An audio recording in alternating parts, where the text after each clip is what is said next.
చాలా బాగున్నాను. ఈరోజు నేను మష్రూమ్ బిర్యానీ చేస్తున్నాను. దానికి కావాల్సినవి బిర్యానీలో వేసేవన్నీ తీసుకున్నాను. అలాగే ఒక ఉల్లిపాయ, 4 పచ్చిమిర్చి తీసుకున్నాను.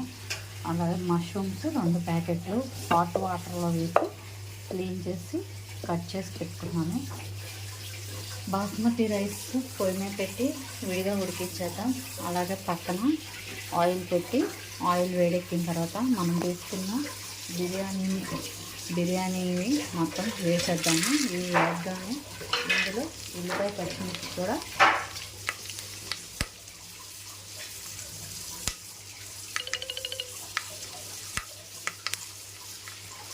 వేసేసి ఇది బాగా వేగిన తర్వాత ఒక టమాటో వేగిన తర్వాత అల్లం వెల్లుల్లి పేస్ట్ వేద్దాం తగినంత. నేను 4 గ్లాసులు బియ్యం రైస్ తీసుకున్నాను. దానికి తగినట్లు 2 స్పూన్లు అల్లం వెల్లుల్లి పేస్ట్ వేద్దాం. 2 స్పూన్లు అల్లం వెల్లుల్లి పేస్ట్ వేద్దాం.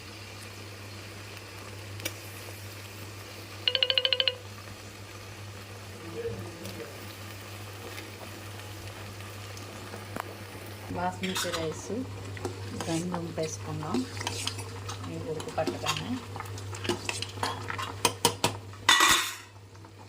ఇవి వేస్తాము. టమాటాలు వేసేద్దాం. ఒక 2 టమాటాలు సరిపోతాయి. ఈ టమాటాలు వేగిన తర్వాత కొంచెం పెరిగేద్దాం.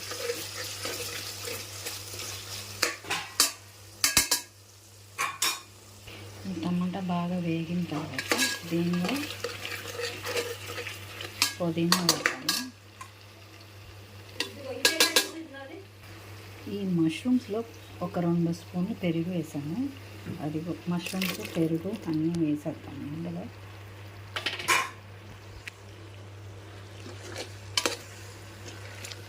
బాగా కలిపేసి కొంచెం మగ్గిన తర్వాత మనము వార్చి ఉంచుకున్న రైస్ని వేసేద్దాం. ఇందులో వేసి మగ్గబెట్టేద్దాం. కొంచెం మసాలా పొడి వేద్దాం. ఇంకా ఉప్పు వేద్దాము. అలా కొంచెం మగ్గిన తర్వాత మనము ఉడికించి పెట్టుకున్న రైస్ని ఇందులో వేసేసేసి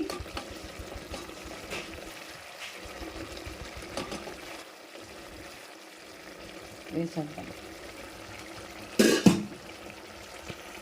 వేసేసేసి మూత పెట్టేసి గట్టిగా ఏదైనా బరువు పెట్టేసేసి మగ్గ పెట్టేద్దాము. అంతే, రెడీ అయిపోయింది మష్రూమ్ బిర్యానీ. చూద్దాం.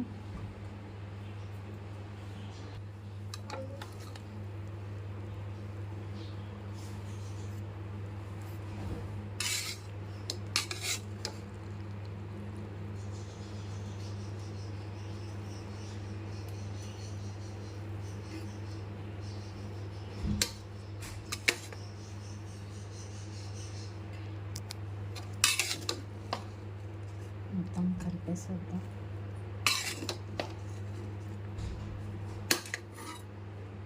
మష్రూమ్ బిర్యానీ రెడీ అయిపోయింది. ఒకసారి మీరు కూడా ఇలా ట్రై చేయండి. మొత్తం కలిపేసుకుంటే చూసారా ఎంత బాగా వచ్చిందో. దీనిలో కొంచెం జీడిపప్పు, వేయించిన జీడిపప్పు వేసుకుందాం.